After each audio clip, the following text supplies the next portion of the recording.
Hello friends, ऐश्वर्यास recipe Marathi चॅनलमध्ये आपले स्वागत आहे। तर आज मम्मी सांबार मसाला करणार आहे, तोही साऊथ इंडियन स्टाईलमध्ये।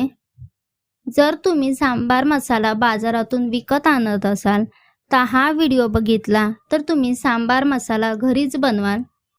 पण त्याआधी जर तुम्ही चॅनलवर नवीन असाल तर चॅनलला नक्की सबस्क्राइब करा आणि सोबतच बेल आयकॉनवर क्लिक करा।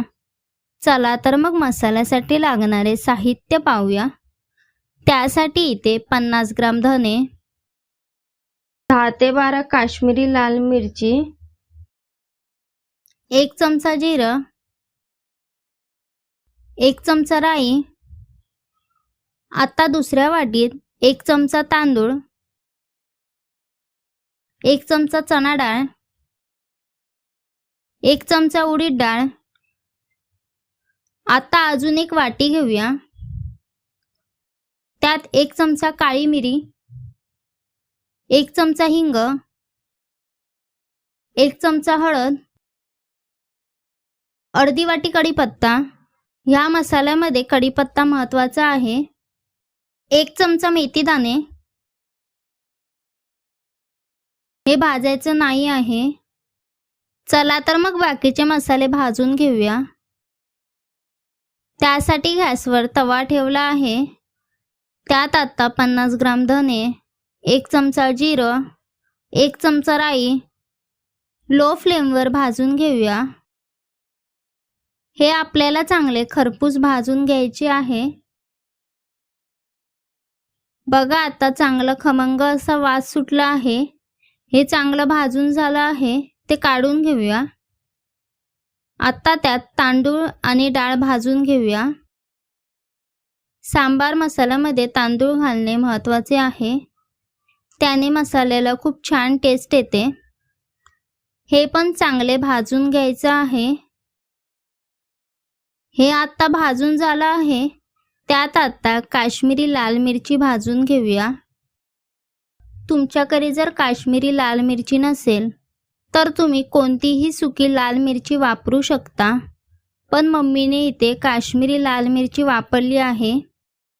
काश्मीरी लाल मिरचीमुळे मसाल्याला कलर खूप छान येतो। आता आपल्या मिरच्या चांगल्या भाजून झाल्या आहेत, त्या काढून घेऊया। आता कढीपत्ता भाजून घेऊया। मसाला चांगला होण्यासाठी टिप नंबर 1, हे सर्व मसाले लो फ्लेमवरच भाजून घ्यायचे आहेत। टिप नंबर 2, मसाल्याचे साहित्य भाजताना ते करपणार नाही याची काळजी घ्यायची आहे, नाहीतर मसाला कडू होईल। कढीपत्ता भाजताना तो करपवायचा नाही आहे।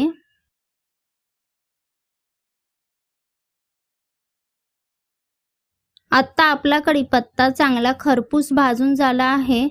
आता गॅस बंद करूया। हे सर्व मसाल्याचे साहित्य थंड करून घेऊया।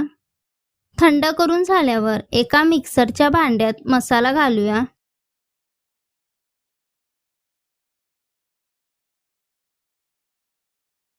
हे बघा आपला कढीपत्ता किती चांगला कुरकुरीत झाला आहे।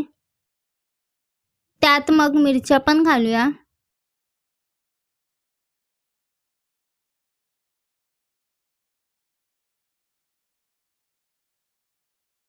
त्यात आता जे भाजले नाहीत ते मसाले घालूया। बाजारात मिळणाऱ्या सांबार मसाल्यामध्ये मीठ असतं, आपण पण यात मीठ घालूया। मीठ घातल्यामुळे मसाला जास्त दिवस टिकतो। आता आपण मिक्सर लावून घेऊया। हे बघा आता आपला सांबार मसाला तयार आहे। तुम्ही हा मसाला कोणत्याही एअरटाईट कंटेनरमध्ये भरून ठेवला तर हा आरामात वर्षभर टिकतो।